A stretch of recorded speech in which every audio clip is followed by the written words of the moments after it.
जय हिंद दोस्तों, मैं नवीन शर्मा आप सभी का स्वागत करता हूं। आशा करता हूं आप सब एकदम अच्छे हैं, एकदम बेहतरीन हैं। एक बार सारे प्यारे दोस्त बताएंगे आप सब कैसे हैं। श्वेता, कल्पना, ज्योति, नवनीत, जीत, अभिषेक, अनुप्रिया, दीपक, जयकिशोर, अनंत, पारुल, चेवक, भावना सिंह, सभी प्यारे बच्चों का स्वागत है। और प्यारे बच्चे, हम लोग पढ़ रहे थे अरब और तुर्क आक्रमण। ठीक है। अरब आक्रमण में मैंने आपको बताया कि कौन आया, कासिम आया। ठीक है। और तुर्क आक्रमणकारियों में कौन आया, सुबुक्तगीन के द्वारा प्रयास किया गया, लेकिन भारत पर वो असफल रहा। उसके बाद में कौन आया, गजनवी आया। तो गजनवी को पढ़ते हुए हम लोग चल रहे थे। ठीक है। तो आगे की क्लास को कंटिन्यू करते हैं। ये बातें मैं आपको बता चुका था प्यारे बच्चे पिछले, कि 1025 में जो 16वां आक्रमण हुआ था वो सोमनाथ मंदिर पर हुआ था। इससे आगे हमारी क्लास होनी है आज की। तो सोमनाथ मंदिर कहां पर स्थित है? सोमनाथ मंदिर गुजरात में स्थित है। ठीक है। और ये क्या है, एक ज्योतिर्लिंग है। भगवान शिव के हिंदुस्तान में जो ज्योतिर्लिंग है प्यारे बच्चे, क्या बोलेंगे, ये एक ज्योतिर्लिंग है। और भगवान शिव के जो ज्योतिर्लिंगों की संख्या है, यानी जो मंदिर हैं ज्योतिर्लिंग, उनकी संख्या 12 है। कितनी संख्या है उनकी? 12। तो 12 ज्योतिर्लिंगों में से एक है आपका सोमनाथ मंदिर। तो सोमनाथ मंदिर को लूटा, मैंने आपको बताया किस तरह लूटा गया, कैसे धार्मिक आस्था को इसने तोड़ा, हिंदुओं की जो भावनाएं थी उन पर एक प्रहार, एक टक्कर इसने कर दी। अब बात आती है, इस समय जो ये गुजरात है, इस समय शासक भीम प्रथम चालुक्य वंश का था। भीम प्रथम चालुक्य वंश इस समय कौन थे? राजा थे। तो यहां पर प्यारे बच्चे एक महत्वपूर्ण बात आती है कि भैया ये जो राजा थे आपका भीम प्रथम, ये किस वंश के शासक थे? किस वंश के ये शासक थे भैया? तो आप कहेंगे ये शासक थे चालुक्य वंश। चालुक्य वंश जिसको हम सोलंकी वंश के नाम से भी जानते हैं। किस नाम से? सोलंकी वंश के नाम से भी जानते हैं। और सोलंकी वंश के जो संस्थापक थे वो थे मूलराज। क्या बोलेंगे? संस्थापक आप कहीं किनारे पर नोट कर लेंगे, तो बुलेट्स बना लिया करो। ठीक है। संस्थापक कौन थे? संस्थापक थे मूलराज। ठीक है। 940 के आसपास ये गद्दी पर बैठे थे। 940 ईस्वी में इन्होंने इस जो सोलंकी वंश की स्थापना की थी। अगर इनकी राजधानी की बात करें हम, सोलंकी वंश की राजधानी कहाँ थी? क्योंकि ये गुजरात में शासन करते थे, तो गुजरात में ही एक जगह थी आपकी अनहिलवाड़। क्या बोलेंगे? अनहिलवाड़। बहुत बार परीक्षाओं में पूछा गया है। अनहिलवाड़ इनकी राजधानी थी। ठीक है जी।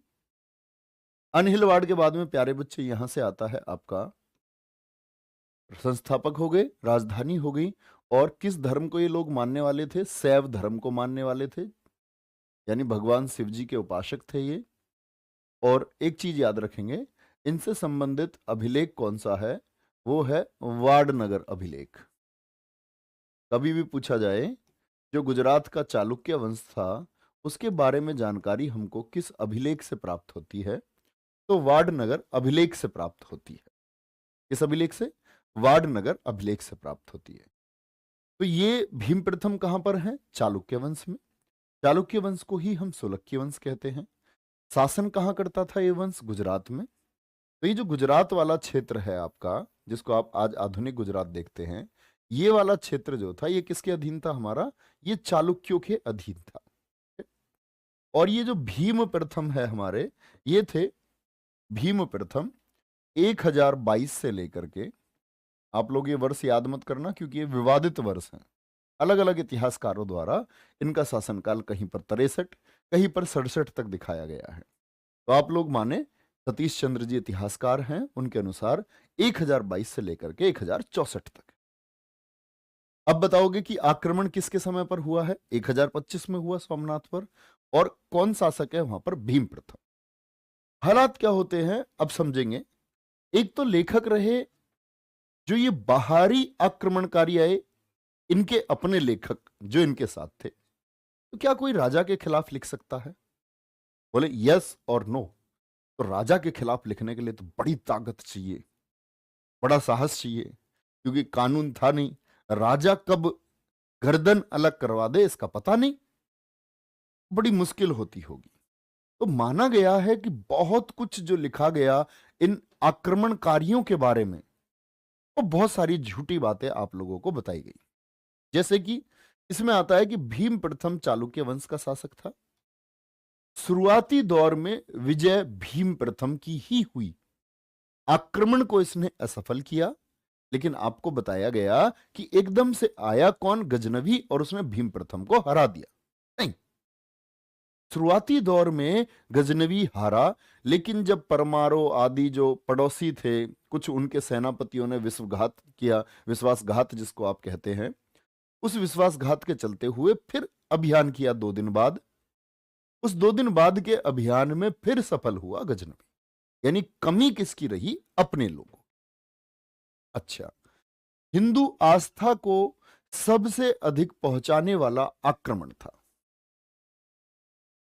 हिंदू आस्था को इतने, सोमनाथ मंदिर को तो लूटा ही गया यहां से सोना, और करीब 50,000 हिंदुओं की गर्दन यहां काट दी गई। क्योंकि ये जो आक्रमणकारी आए, ये किस लिए आए? इस्लाम धर्म के प्रचार प्रसार के लिए। और इस्लाम का प्रचार जो भारत में आक्रमणकारियों ने किया, वो शुरुआती दौर में तलवार के दम पर किया। ठीक है इतनी बात में? अच्छा, फिर आता है ये गजनवी का अंतिम आक्रमण। किसका? गजनवी का अंतिम आक्रमण था 1027 में खोकरों के विरुद्ध। ये खोकर कौन होते हैं भैया?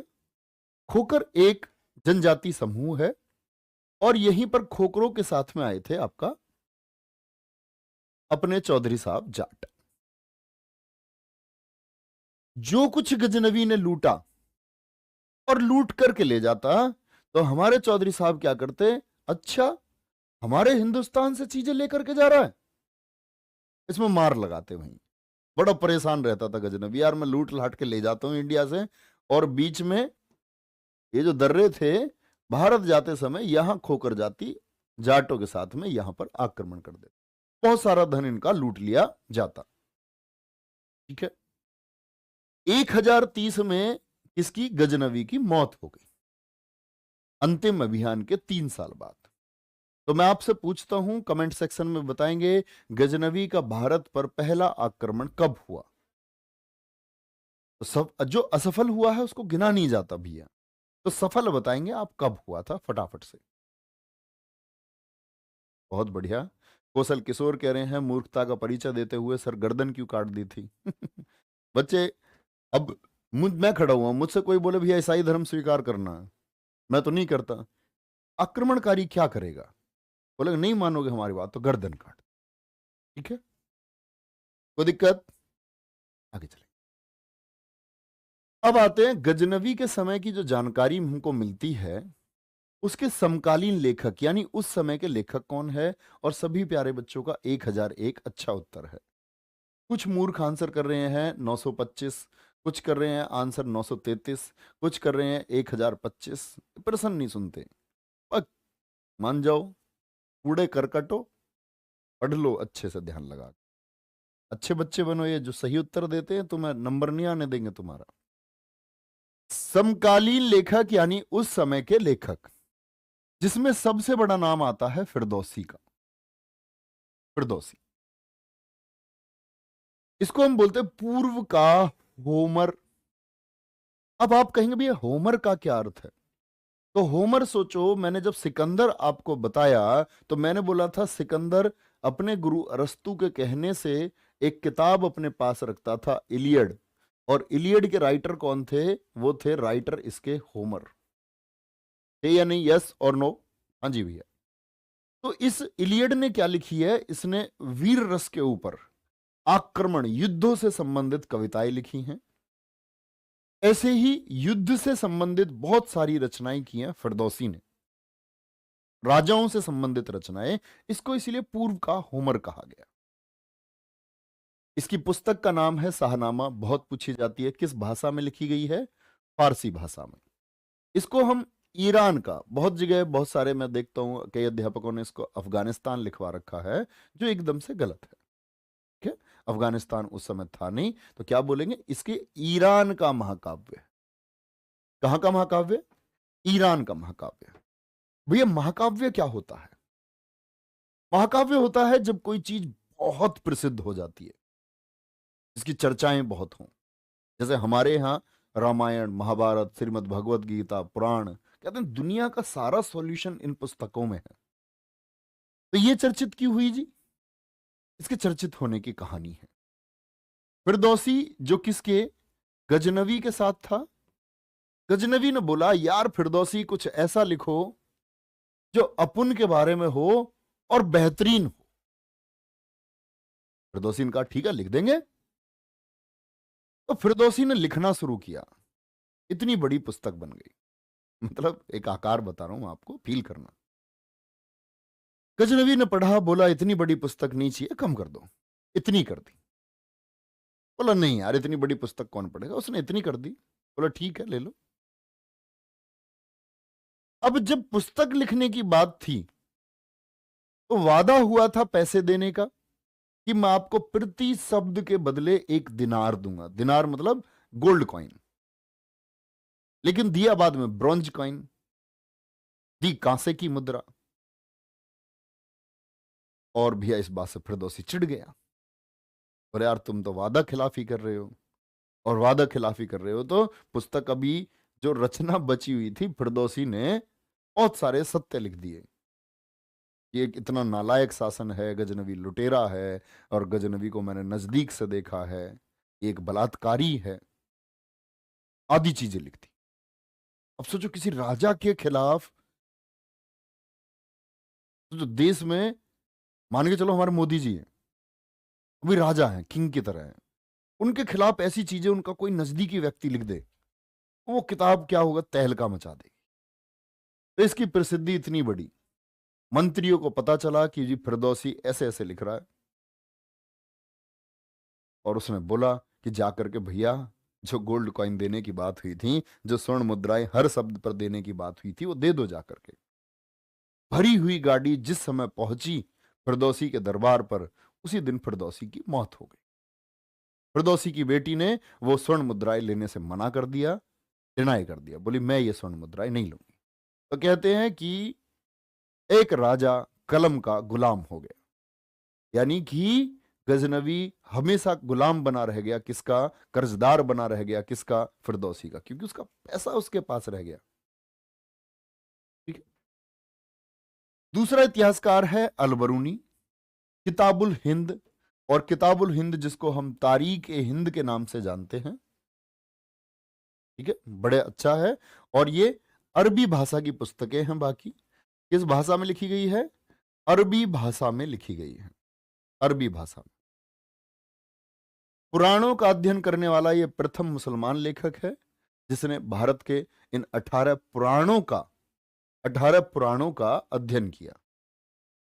ठीक है। कुछ बच्चे बड़े ये सोचते हैं भैया ये जो मौत हुई फिरदौसी की, ये कैसे हुई होगी। तो बच्चा, इतिहास में लगभग 2000 नाम आएंगे आपके सामने। 2000 लोगों के बारे में अगर मैं आपको ये बताऊंगा कि ये फिरदौसी कैसे मरा, गजनवी कैसे मरा, तो ये एक तो आप अपने मूर्खता का परिचय दे रहे हैं कि किसी को दस्त हुए होंगे, किसी को बुखार हुआ होगा, किसी को डायरिया हो गया होगा, किसी कैंसर हो गया होगा। उनका कोई अर्थ नहीं है, ना आपको उससे कोई मतलब होना चाहिए। हुआ क्या है परिवर्तन इतिहास पर, यह मानते हैं। कभी नहीं पूछा जाएगा आपका कि अकबर की जो मौत हुई थी, जैसे दस्त लगने की वजह से हुई थी, पेचिस, डायरिया, जानते हो दस्त, पेट खराब हो जाता है जिसमें, अब उसका क्या मतलब है, अतिसार जिसको आप कहते हैं, ये कोई मतलब नहीं है। अच्छा, पुराणों का अध्ययन करने वाला प्रथम मुसलमान है कुतुबी, एक लेखक का नाम है। और मुझे बताएं फटाफट से कमेंट सेक्शन में अच्छे बच्चे कि ये जो गजनी से था, गजनी से आया गजनवी, महमूद गजनी इसी का नाम है, गजनवी भी इसी का नाम है। गजनी बोलो या गजनवी बोलो, एक ही बात है। तो ये कौन से वंश से था, मैंने आपको क्लास के शुरुआत में बताया था, तो आपका जवाब एकदम से आना चाहिए भैया यामिनी वंश। तो यामिनी वंश के बारे में इसने लिखा है किताबुल यामिनी। वैहाकी, तारीख ए सुबुक्तगीन, तारीख ए सुबुक्तगीन। ठीक है, कोई दिक्कत।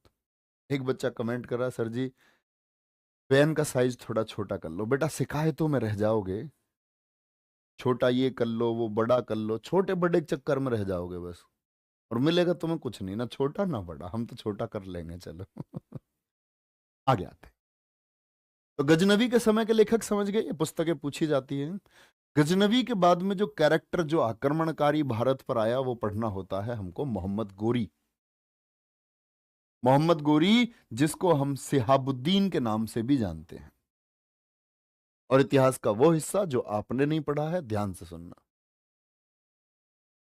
मोहम्मद गोरी, जिसको सिहाबुद्दीन के नाम से हम जानते हैं, ये गद्दी पर बैठा 1173 में, इसको गौर प्रदेश मिला, और 1206 में क्या होगी, इसकी मृत्यु हो जाएगी।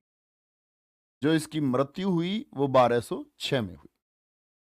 ठीक है, गौर प्रदेश वही है जो गजनी का था। गौरी का भारत पर पहला आक्रमण 1175 में मुल्तान पर हुआ। मुल्तान पड़ता है आज के पाकिस्तान में। कहां पर हुआ है आक्रमण? 1175 में। और कौन से क्षेत्र पर? मुल्तान पर। मुल्तान जो आज पाकिस्तान में, पहले तो भारत का ही हिस्सा था। ठीक है, गौर प्रदेश मिला, गौर वंश था, नाम भी मोहम्मद गोरी हो गया। ये जो पहला आक्रमण मुल्तान पर किया इसने, तो मुल्तान पर यह किया करमाती जाति पर। और करमाती कौन थे? ये बौद्ध सिया थे। ऐसा नहीं है, आप कहेंगे भैया बौद्ध सिया एक जाति का नाम है, वो सिया सुन्नी वा मुस्लिम वाला सिया सुन्नी नहीं है। बौद्ध सिया एक जाति थी, करमाती जाति। पहला आक्रमण हुआ, गोरी इसमें क्या हो गया? गोरी इस आक्रमण में सफल हो गया। क्या हुआ? गोरी इस आक्रमण में सफल हो गया। ठीक है, दूसरा जो आक्रमण है गोरी का, सेकंड, ये हुआ पाटन। कहां पर? गुजरात में। अच्छा, गुजरात में पहले कौन आया आक्रमणकारी? गजनी आया है 1025 में, जिसने सोमनाथ को लूटा है। ये बात पता है? वहां विजय किसकी हुई है? गजनवी की हुई है। वो भी अपने लोगों के विश्वासघात के कारण हुई है। 1178 पाटन गुजरात पर दूसरा आक्रमण हुआ, जिसमें इसे, इसे का मतलब किसको? गौरी को भीम द्वितीय, और प्लस करके लिखना, मूलराज द्वितीय ने बुरी तरह हराया। कई जगह हमको भीमराज द्वितीय का नाम मूलराज द्वितीय मिलता है, लेकिन ये दरअसल में दो भाई हैं। क्या बोलेंगे? दरअसल में ये लोग कौन है? ये दो भाई हैं। ठीक है, अब दो भाइयों की क्या कहानी है? दरअसल में भीम द्वितीय के जो पिता हैं, इनके पिता का नाम है अजयराज। कौन है पिता इनके? अजयराज।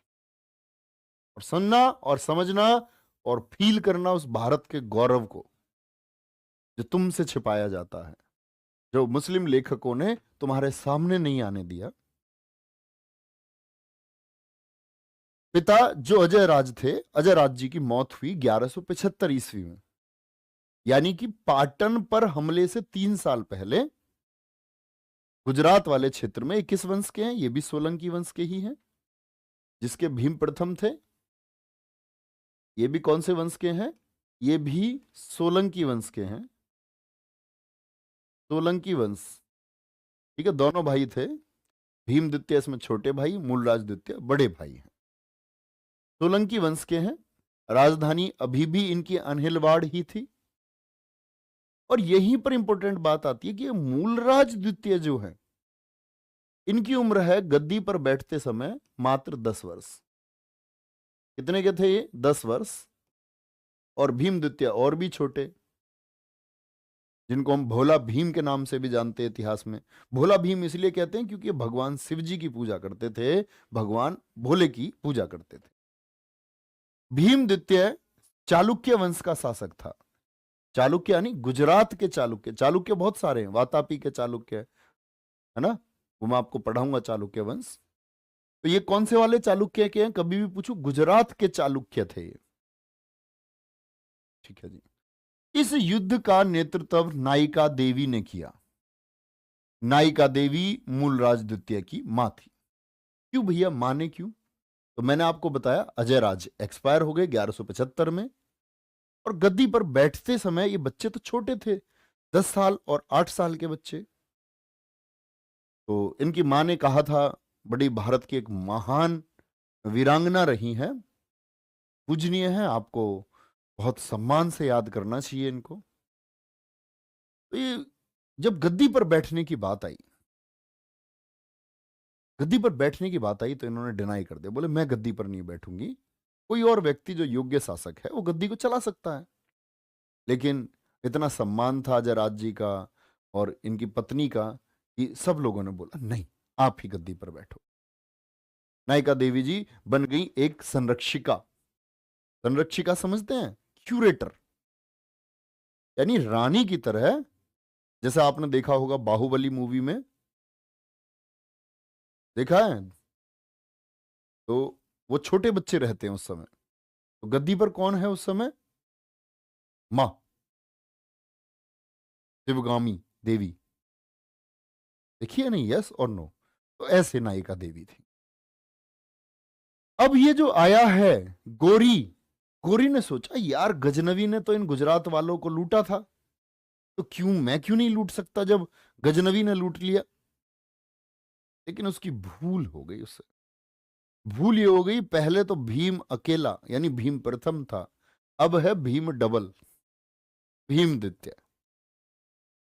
और भीमद्वितीय इतनी बुरी तरह इन्होंने नायिका देवी ने मारा है ना मोहम्मद गोरी को। मोहम्मद गोरी की सेना 10,000 लोग मारे गए यहां पर तुर्क सेना के। और तुर्कियों ने इसके बाद फिर अलाउद्दीन खिलजी के समय गुजरात पर आक्रमण होगा 1297 में।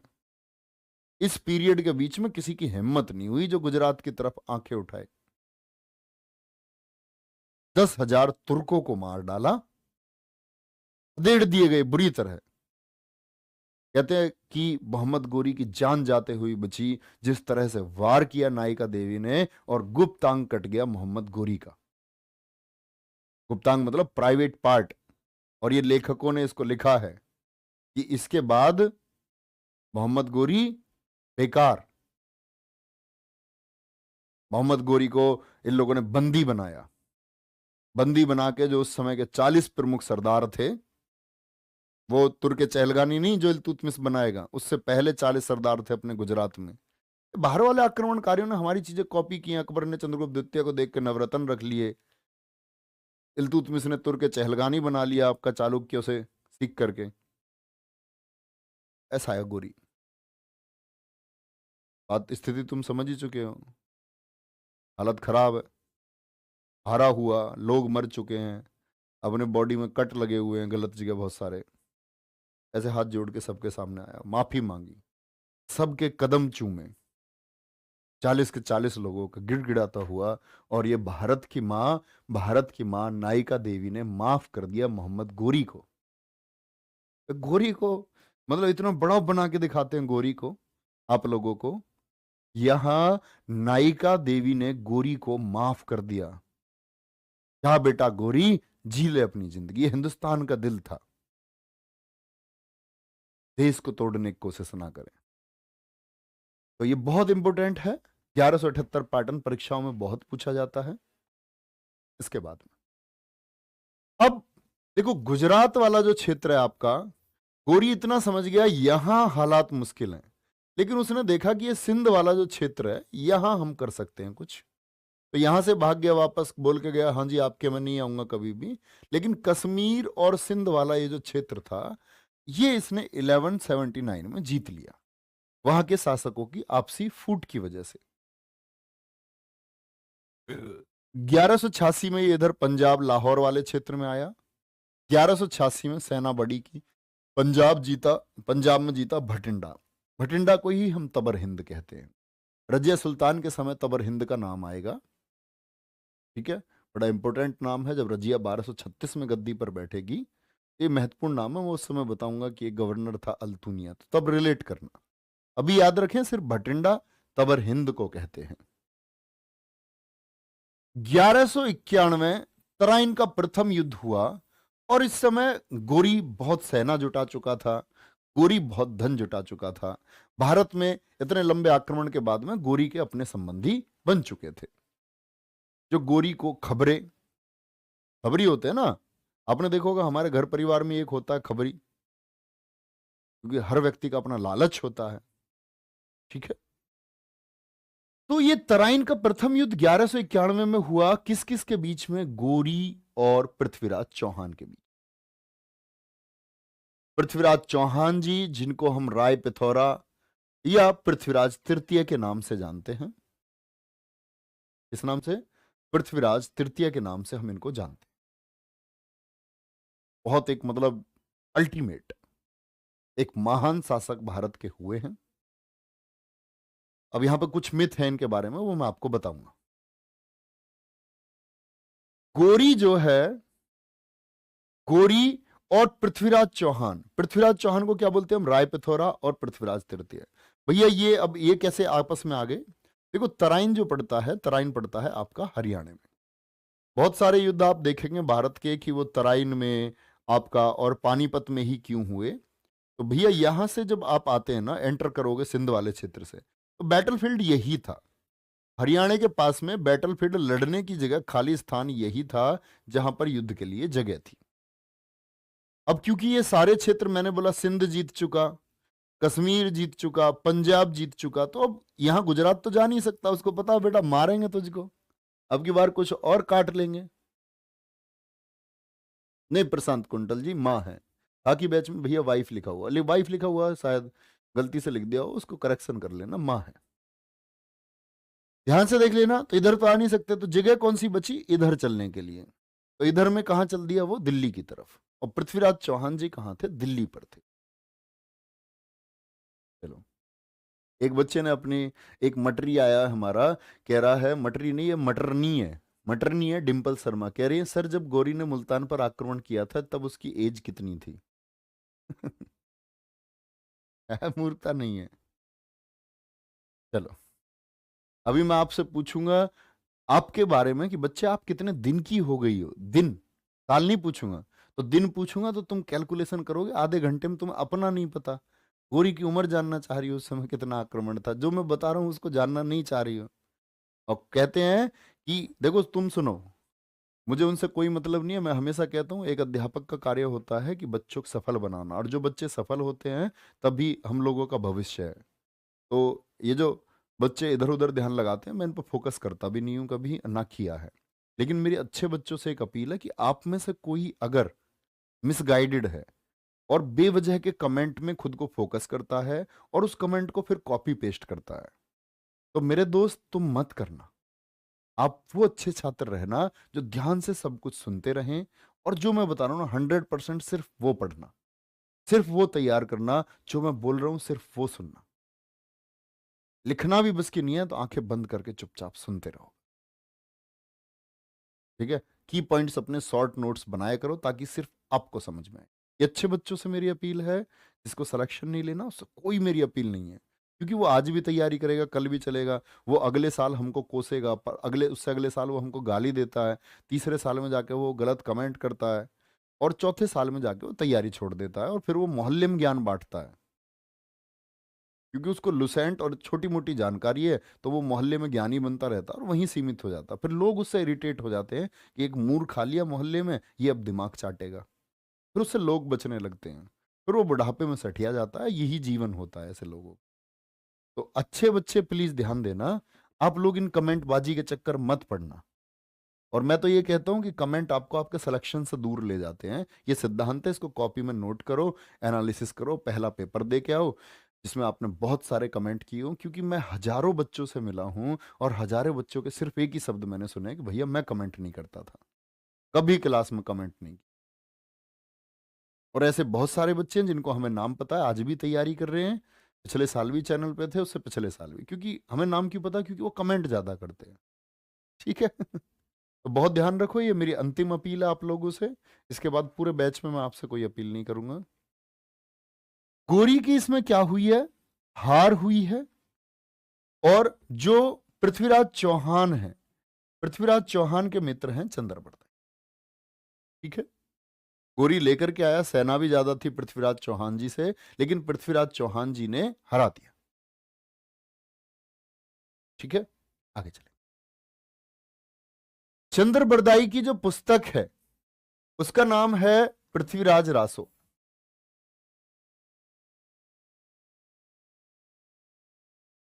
भैया ये किताब लिखते थे उस समय कागज कैसे बनता था? कागज हमेशा से पेड़ों से बना है प्यारे बच्चे। जो कागज है, कागज चीन से बनना शुरू हुआ, और चीन में ये जो कागज का आपका आविष्कार हुआ है ना, ये दूसरी शताब्दी में हुआ है, मतलब सन 200 में। यानी पुस्तकें तो ऐसे लिखी जाती थी। उससे पहले क्या, उससे पहले भैया बहुत सारे अभिलेखों को पत्तों पर भी लिखा गया है। बहुत सारे सोर्सेज है आपके, देखा नहीं आपने, स्तंभ पे लिख दिया। बहुत अच्छा क्वेश्चन है आपका।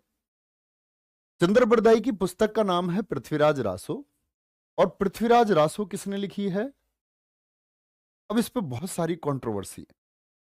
ये जो पृथ्वीराज रासो है, ये लिखी है आपका किसने? चंद्रबरदाई ने, जो कि दोस्त हैं किसके? पृथ्वीराज जी के दोस्त हैं।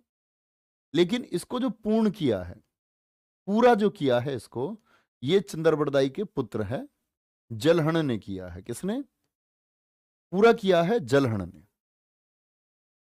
मतलब कि चंद्रबरदाई ने इसको पूरा नहीं लिखा है, क्योंकि जब पृथ्वीराज चौहान जी को ले जाया गया बंदी बना करके, अभी थोड़ी देर बाद में बताऊंगा, तो पीछे पीछे चल दिए कौन? चंद्रबरदाई। लेकिन इस पृथ्वीराज रासो को बहुत सारे लोग आधारहीन बताते हैं। आधारहीन, बोले इसमें जो किस्से हैं, कहानियां हैं, झूठी हैं। जिसमें से एक किस्सा आता है आपका कि जब पृथ्वीराज चौहान जी को बंदी बना करके ले गए, तो उन्होंने शब्द बेदी बाण चलाया और गोरी को मार डाला, और बाद में फिर उनकी मौत हो गई वहीं पर। जैसे कहते नहीं है, 4 बास 24 गज अंगुल अष्ट प्रमाण, ता ऊपर है सुल्तान मत चूको चौहान। तो यहां पर इंपॉर्टेंट बात है कि इस तरह गोरी को उन्होंने मारा।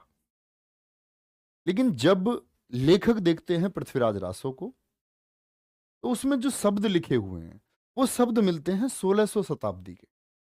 तो उसमें सब कहते हैं कि इनके जो वंशज हुए पृथ्वीराज चौहान जी के, इनके वंशजों ने पृथ्वीराज रासो को लिखवाया, और बोले ये उस समय की घटना है ही नहीं, मतलब अप्रमाणिक बताते हैं इसको। बहुत सारी घटनाएं इतिहास की उस समय की भाषाओं से मैच नहीं खाती, उस समय की घटनाओं से नहीं मिलती। तो वो एक विश्लेषण हो गया। अलग बात है कि बहुत सारे इतिहासकार चंद्रबरदाई की इस पृथ्वीराज रासो को अप्रमाणिक मानते हैं। 1192 में गोरी हार गया था, गोरी वापस आया, बड़ी सेना लेकर के आया, और यहां पर प्यारे बच्चे गोरी वर्सेस पृथ्वीराज चौहान जी फिर से। और इस बार क्या हो गया? गोरी जीत गए। तो मैंने आपको बताया 1175 गोरी जीत गया, 1178 गोरी क्या हार गया, और प्यारे बच्चे 1191 गोरी क्या हार गया, 1192 गोरी जीत गया, और प्यारे बच्चे 1194 गोरी चंदावर को फिर से जीतेगा। ध्यान से समझना है, गोरी जीता। यहां पर पृथ्वीराज चौहान जी को क्या इसने तुरंत बंदी बना लिया था? नहीं। कहते हैं कि पृथ्वीराज चौहान जी से संधि वार्ता हुई, ट्रीटी साइन हुई कि आप भी शासन करेंगे, और पृथ्वीराज चौहान जी को अजमेर वाला क्षेत्र, अजमेर जानते हैं ना, राजस्थान में है आज अजमेर, वो अजमेर वाला क्षेत्र इनको दे दिया गया हारने के बाद भी। कहते हैं कि इस क्षेत्र में जब पृथ्वीराज चौहान ने विद्रोह किया, तब सेना ने आकर के पृथ्वीराज चौहान को बंदी बनाया, और बंदी बना करके कहां ले गए थे? आज वाले अफगानिस्तान में, जहां कहते पृथ्वीराज चौहान जी की अस्थियां वहीं पर हैं। शेर सिंह राणा का नाम किस किसने सुना है? यस और नो? शेर सिंह राणा, भारत का शेर। आगे आएंगे। अब थोड़ा सा आपको पृथ्वीराज चौहान जी के बारे में जानना होगा, ठीक है? आगे आएंगे। भैया पृथ्वीराज चौहान किस भाषा में लिखी गई है? क्या पूछ रहे हैं? पृथ्वीराज चौहान किस भाषा में लिखी है? नहीं, पृथ्वीराज रासो हिंदी भाषा में लिखी गई।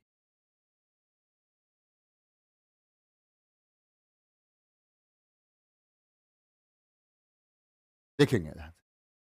सुना है नाम? यस यस यस यस, तो सभी ने सुना है, तुमने तो बहुत बढ़िया। जिसने नहीं सुना है तो उनके बारे में जानना। पृथ्वीराज चौहान, पृथ्वीराज चौहान ध्यान से देख लेना, जो दिल्ली बसाई प्यारे बच्चे, वो बसाई अनंगपाल द्वितीय, अनंगपाल तोमर। इसीलिए कहते हैं कि दिल्ली किसने बसाई है? तोमरों ने बसाई है। भारत की राजधानी जो है किसने बसाई है? तोमरों ने। और दिल्ली का ही पुराना नाम है ढिल्ली का पुरी। पहले इसको ढिल्ली का पुरी के नाम से हम जानते थे। अनंगपाल तोमर के कोई पुत्र नहीं था, कोई बेटा नहीं था।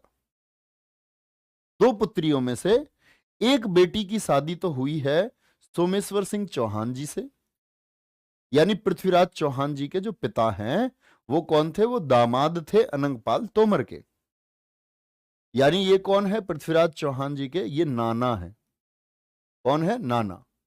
और अनंगपाल तोमर जी की बेटी का नाम था कमला, जिनकी शादी हुई सोमेश्वर सिंह चौहान जी से।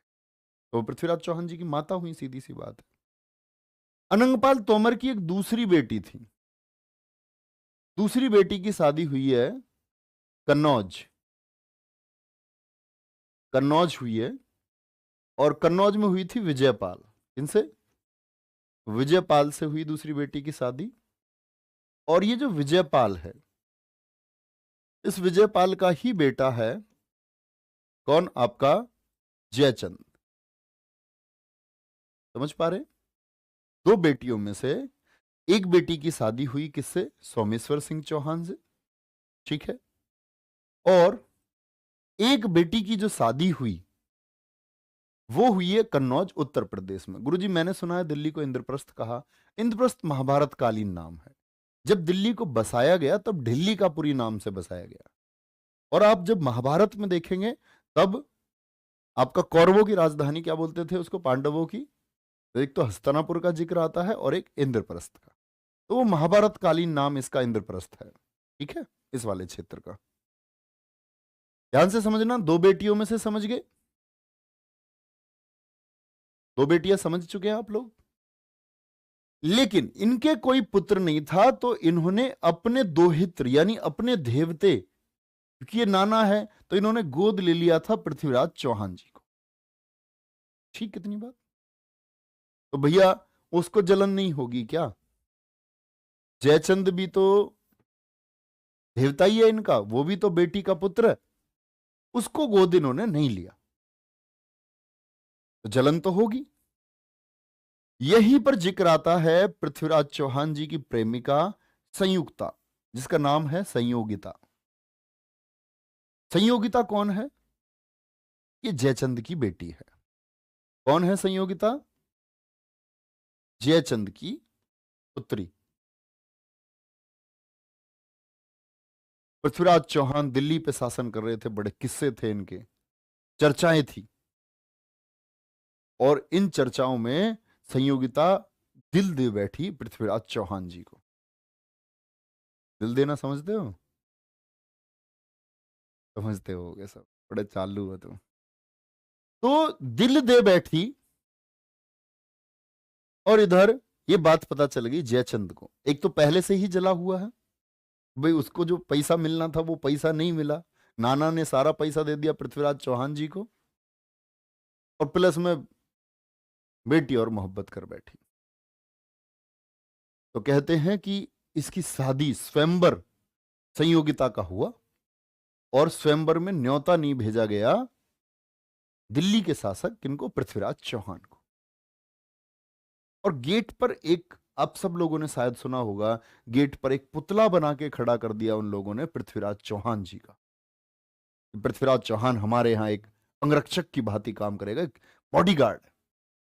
ऐसे लोगों को हम न्योता नहीं देते, ये तो हमारे यहाँ बॉडीगार्ड बनने लायक हैं। पुतला बना के खड़ा कर दिया ऐसे गेट पे, भाला लेकर के। अब जितने भी राजा आए सब पृथ्वीराज चौहान से ईर्ष्या रखते थे, क्योंकि पृथ्वीराज चौहान बहादुर थे, तेजस्वी थे, रौब था उनका, सुंदर थे। और जो कोई भी आए उनको देख के हंसता था। पृथ्वीराज चौहान गेट पर ड्यूटी दे रहे हैं, राय पिथौरा गेट पर एक बॉडीगार्ड की तरह खड़ा है। स्वयंवर हुआ और बेटी ने माला किसको पहना दी? पुतले को ही जाकर के माला पहना दी। और इसके बाद एंट्री होती है पृथ्वीराज चौहान जी की घोड़े पर। संयोगिता को घोड़े पर बिठा के ले जाते हैं, तुगलुक तुगलुक तुगलुक तुगलुक। तो यहां पर जयचंद विरोधी हो गया पूरी तरह से, समझ रहे? जयचंद पूरी तरह से विरोधी हो गया। जगह गई, बेटी गई। सोच रहा होगा जी 50% मुझे नहीं दे सकते थे नाना जी? ठीक है, गुरु जी प्लीज ये जरूर बताना दिल कैसे लिया जाता है। बहुत बढ़िया सर, मतलब अपनी मौसी की लड़की से प्यार कर लिया भैया, पहले चलता था राजघरानों में। आएंगे आगे। 1194 चंदावर का युद्ध हुआ। 1194 चंदावर का युद्ध क्या हुआ? अब जयचंद समर्थक बन गया गोरी का, इसीलिए तराइन दूसरे में आपका क्या बोलते हैं, आंतरिक मदद भी की। आंतरिक मदद की तो क्या सोचा जयचंद ने? गोरी पर विश्वास कर लिया, अब लड़ने को कोई है नहीं, सोचे हेल्प ले लेते हैं किसकी, गोरी की हेल्प ले लेते हैं। लेकिन गोरी तो गोरी है, लालची लोग, बाहर से भ्रष्ट लोग। और जयचंद के वंश का नाम है कन्नौज पर गहडवाल वंश। ठीक है सर जी, दिल्ली तो लुटियंस ने बसाई। बेटा लुटियंस को बोलते हैं आधुनिक दिल्ली का निर्माता। लुटियंस आपके चाचा जी लगते हैं। हमारी दिल्ली थी नहीं पहले, हम बता रहे महाभारत काल से, कह रहे अंग्रेज ने बसाई है। फूफा जी है तुम्हारे वो, जो इतना फेवर कर रहे हो, उनका लुटियंस ने बसाई। उसने दिल्ली को, मतलब ये जो आज के आपके स्मारक है, सड़क आदि, इनका उसका दिमाग लगाया। तो गौरी वर्सेस जयचंद गहडवाल वंश के थे, और क्या बोलोगे, कहां के, कन्नौज के।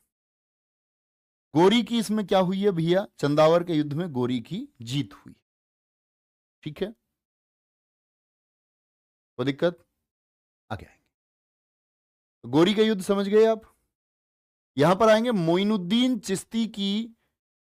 मोइनुद्दीन जो चिश्ती है, ये तराइन के द्वितीय युद्ध में मोहम्मद गोरी के साथ है, जो सूफीवाद के प्रवर्तक थे भारत में। तो एक आपके मस्तिष्क में एक दिमाग आएगा, मस्तिष्क में दिमाग नहीं आएगा, एक उपज पैदा होगी कि भैया ये सूफीवाद क्या होता है, इसको थोड़ा समझाओ। तो जो मुस्लिम है, मैं आपको ऐसे ही बता देता हूं, मुस्लिम में दो वर्ग हैं, शिया और सुन्नी। सुन्नी लोग कौन है? जो मोहम्मद साहब की शिक्षाओं में विश्वास रखते हैं। शिया लोग जो मोहम्मद साहब के दामाद अली की शिक्षाओं में विश्वास रखते हैं। तो इन दो लोगों के बीच भी झगड़ा है, दो लोगों के बीच भी लड़ाई है अपने मतों को लेकर के। तो ये सूफीज्म, सूफीवाद इसीलिए आया कि शिया और सुन्नी के बीच का जो मतभेद है वो दूर किया जा सके, इन दोनों को एक किया जा सके। इसीलिए सूफीज्म की स्थापना हुई, और बहुत सारे सूफी संत हुए, उन्होंने बोला कि भाई ये जो बीच की खाई है इसको दूर करो। तो ये मोइनुद्दीन चिश्ती जो है, कब आया है? तराइन के द्वितीय युद्ध में आए, और अजमेर राजस्थान में ये रहते थे। अजमेर में ही दरगाह है, और बहुत पूछा जाता है, अजमेर शरीफ आपने देखा होगा, बहुत सारे लोग चादर चढ़ाने जाते हैं। मोइनुद्दीन चिश्ती ने की है स्थापना। मोहम्मद गोरी ने चंदावर युद्ध के बाद देवी लक्ष्मी के सिक्के चलवाए। अब लोग बोलेंगे जी इसने भगवान जी के सिक्के क्यों चला दिए? गोरी को भी ये समझ में आ गया, पावरफुल कौन है? पावरफुल है लक्ष्मी। ज्ञान तो था नहीं कि देवी सरस्वती को ला पाए, तो कहते हैं कि लोगों ने इसको प्रेरित किया, Devi Lakshmi is the power, Bharat में यही शक्ति है। कहते इसने प्रेरित होकर के देवी लक्ष्मी के सिक्के चलवा दिए। ठीक है, कोई दिक्कत? उत्तर भारत में एकता प्रथा चलवाई। एकता, एकता सिस्टम क्या था ये समझेंगे एक बार। उत्तर भारत में देखो, आज आप लोग जॉब पर जाएंगे, नौकरी पर जाएंगे, तो आपको क्या मिलेगी? सैलरी मिलेगी, पैसा मिलेगा। लेकिन एकता में क्या था? एकता में था जमीन का एक टुकड़ा। एकता का मतलब समझे, जमीन का एक टुकड़ा दिया जाता था सैनिक को, कि तुम जो हमारी सेवा करते हो, हमारे साथ युद्धों में लड़ते हो, तो तुम अपने परिवार का पेट पाल सको, इसके लिए आपको वेतन ना दे करके एक जमीन का टुकड़ा दिया जाएगा, उस पर खेती बाड़ी करो। तो नॉर्थ इंडिया में एकता किसने चलाई है? हालांकि इसको पूरे संपूर्ण क्षेत्र पर लागू करेगा कौन? इल्तुतमिश। कौन? इल्तुतमिश, जब वो दिल्ली की गद्दी पर आएगा। लेकिन अभी ये दिल्ली की गद्दी पर नहीं है। इसके जहां जहां पर कंट्रोल थे वहां पर इसने इक्ता सिस्टम को चलवाया। तो इक्ता समझ गए? यानी कि वेतन, पैसा ना दे करके जमीन का टुकड़ा। इस प्रथा को आकर के अलाउद्दीन खिलजी हालांकि खत्म कर देगा, इल्तुतमिश भी इसको बढ़ाएगा, और अलाउद्दीन खिलजी बोलेगा नहीं, एक व्यक्ति के घर में 20 आदमी है, एक के घर में 5 आदमी है, जमीन का टुकड़ा सबको बराबर मिलता है। अलाउद्दीन खिलजी नगद वेतन लोगों को देना शुरू करेगा, एकदम से सैलरी। बोला जितने लोग हैं मेरी सेना में काम करते हैं उनकी जिम्मेदारी मेरी है, मैं हर व्यक्ति हर खर्चे के हिसाब से उनको नगद वेतन दूंगा। जिसके लिए शुरुआत कुछ हद तक बलबन भी करेगा नगद वेतन की, वो भी मैं आपको बताऊंगा। तो मोहम्मद गोरी ने ये बात समझ गए, इक्ता बढ़ता चलाई है उत्तर भारत में। लेकिन कभी भी अगर इक्ता नाम आ जाए भैया, सिर्फ ये आ जाए, इक्ता किसने चलाया? ईता से याद रख लेना, इल्तुतमिश ने। क्योंकि सबसे बड़े क्षेत्रफल में इल्तुतमिश ने इसको लागू किया, इसीलिए श्रेय भी किसको देंगे हम? इल्तुतमिश को। चूंकि वो एक राजा भी है भारत में, इल्तुतमिश वो एक शासक भी रहा है। मोहम्मद गोरी भारत में शासक नहीं रहा है। ठीक है, आगे। वेतन की जगह क्या मिलता था इक्ता प्रथा में? मैंने आपको बताया, वेतन की जगह जमीन का टुकड़ा मिलता था। ठीक है, 1203 में, नमस्ते, 1203 में कालिंजर अभियान में, कालिंजर अभियान में, कालिंजर किले पर इन्होंने अभियान किया। चंदेल शासक थे उत्तर प्रदेश बिहार वाले क्षेत्र में। फटाफट से बताएंगे कालिंजर अभियान कौन बच्चा जानता है किस जिले में स्थित है? कालिंजर अभियान यूपी वाले जरूर जानते होंगे, जितने यूपी के स्टूडेंट होंगे। कालिंजर अभियान में थे चंदेल शासक परमादी देव, या जिनको हम परमर्दी देव के नाम से जानते हैं, और परमर्दी देव को हराया। ठीक है, किसको हरा दिया? परमर्दी देव को हराया। और परमर्दी देव की ही सेना में थे आल्हा और उदल। बड़ी कहानियां हैं इनकी वीरता की। बहुत बार पूछा गया आला और उदल का संबंध किससे है? चंदेल वंश से। सेनापति किसके थे? परमर्दी देव के। एक भाई आला और उदल भाई हैं दोनों, बलशाली ताकतवर, एक भाई घोड़े पर एक भाई हाथी पर। पृथ्वीराज चौहान के खिलाफ युद्ध में कहते हैं कि उदल मारा गया। पृथ्वीराज चौहान इस हरा तो दिया था, सहम गए थे। आल्हा ने अपने भाई की मौत का बदला लेने के लिए कहते हैं कि कई बार पृथ्वीराज चौहान को हराया। समकक्ष शासक है ये, पृथ्वीराज चौहान जी के समय ही है ये भी आपका क्षत्रिय है, ये भी राजपूत थे। तो कहते कई बार इन्होंने पृथ्वीराज चौहान को हराया, लेकिन गुरु को शब्द दे चुके थे कि पृथ्वीराज चौहान जी को ये जान से नहीं मारेंगे। तो आप सुनना, इनके बड़े वीरता के किस्से हैं, आल्हा और उदल। ठीक है, गोरी ने क्या किया है? 1203 में कालिंजर अभियान किया है। बहुत बढ़िया, बहुत कम बच्चों का आंसर ठीक आया है। बांदा बांदा बांदा, बुंदेलखंड भी उत्तर सही है आप लोगों का, बहुत बढ़िया, बांदा डिस्ट्रिक्ट में। ठीक है, और इनकी अगर हम बात करते हैं, आला उदल ये भी प्रदेश से हैं। महोबा, आप लोगों ने सुना हो कभी महोबा जिले का नाम? तो महोबा के हैं हमारे आदल, उदल और आला। मतलब वीरता के किस्से हैं। गोरी का अंतिम अभियान खोकर जाति के विरुद्ध था। क्या बोलोगे? गोरी का जो अंतिम अभियान था वो किसके था? खोकर जाति के विरुद्ध था। ठीक है, कोई दिक्कत, कोई परेशानी इस बात में? गौरी की जो मृत्यु हुई है वो 1200 में हुई है। नहीं सॉरी, शायद मैंने एक शब्द यहां पर गलत बोला है, मैं वापस लेता हूं, मुझे ध्यान आ रहा है।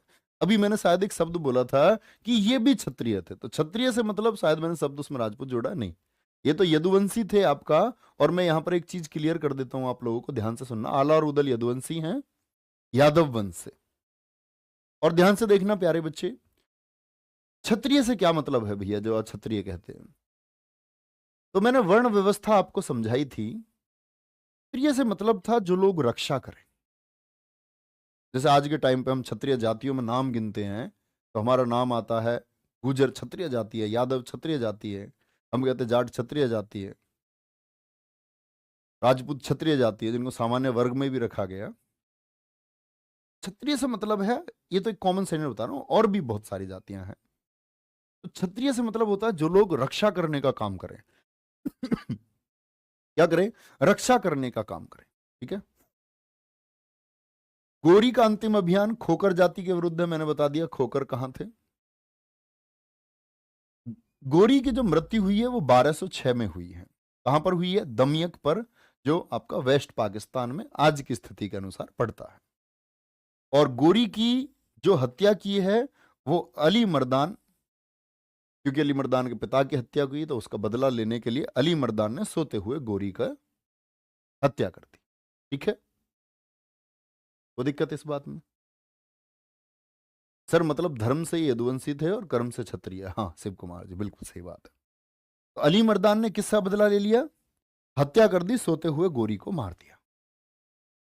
कल की क्लास हमारी शुरू होगी यहां से, और एक बार समझ के जाना 1 मिनट में। गोरी के जो दास थे, और गोरी ने अपना सारा एम्पायर अपने 4 लोगों को दे दिया। ये कल पढ़ के आना इतना यहां तक। इसके आगे मैं आपको पढ़ाऊंगा क्या दिल्ली सल्तनत पर ये लोग कैसे प्रभावी होंगे, इन सब का रोल आएगा। एक तो था गोरी का यलदौज, ये सेनापति हैं। दास, दास का मतलब होता है स्लेव, ये मैं गुलाम वंश में आपको समझाऊंगा कौन कौन गुलाम कहां से खरीदे गए।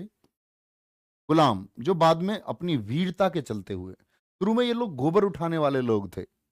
गोबर उठाने के लिए घोड़ों के अस्तबल में गोबर, घोड़ों का गोबर उठाने के लिए इनको रखा जाता था, लेकिन जो वीरता से आगे बढ़ता गया वो सेनापति तक भी पहुंच गया। ठीक है। तो क्या बोलेंगे?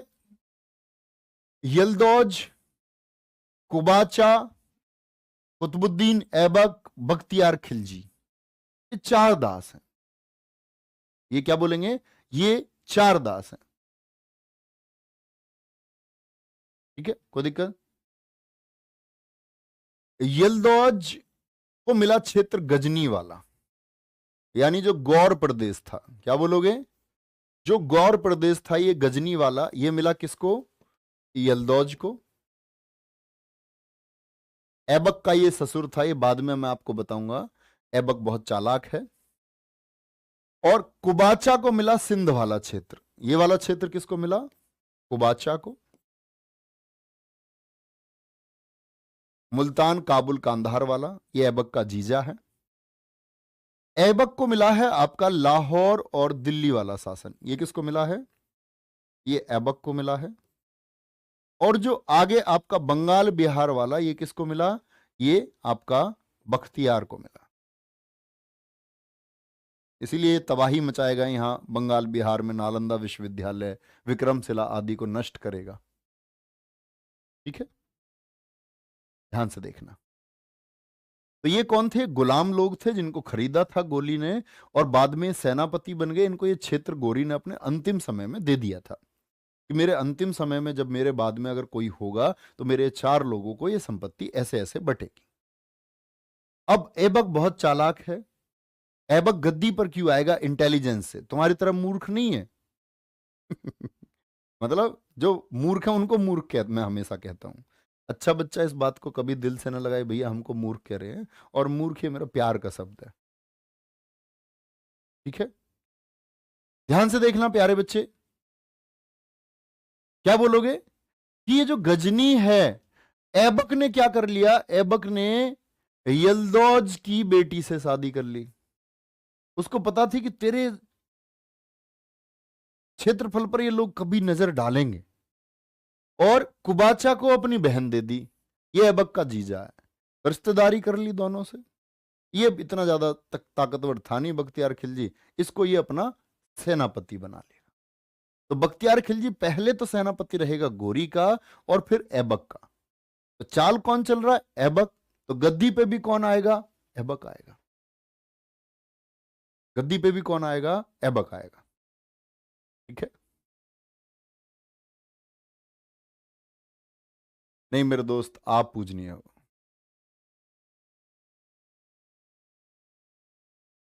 राम सिंह वेरी गुड, आ जाओ, कोई दिक्कत? तो बख्तियार खिलजी के बारे में मैंने आपको बताया पहले भी। नालंदा विश्वविद्यालय, विक्रमशिला विश्वविद्यालय बंगाल का, ओदंतपुरी विश्वविद्यालय बिहार, इन तीनों को नष्ट किया है किसने? बख्तियार खिलजी ने। क्या बोलेंगे? इन तीनों को नष्ट किया किसने किया है? बख्तियार खिलजी। और एक छोटी सी बात, बख्तियार खिलजी पूर्व में मोहम्मद गोरी का सेनापति था और बाद में फिर ऐबक का सेनापति बन गए।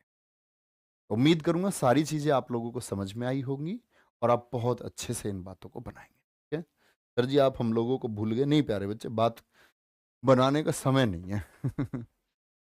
सौरभ मावी जी, टू मच थैंक यू, आप सुपर हो मेरे दोस्त। तो अपना ख्याल रखिए, ठीक है, ध्यान रखिए अपना बहुत सारा। बाय बाय, टेक केयर, जय हिंद, जय भारत।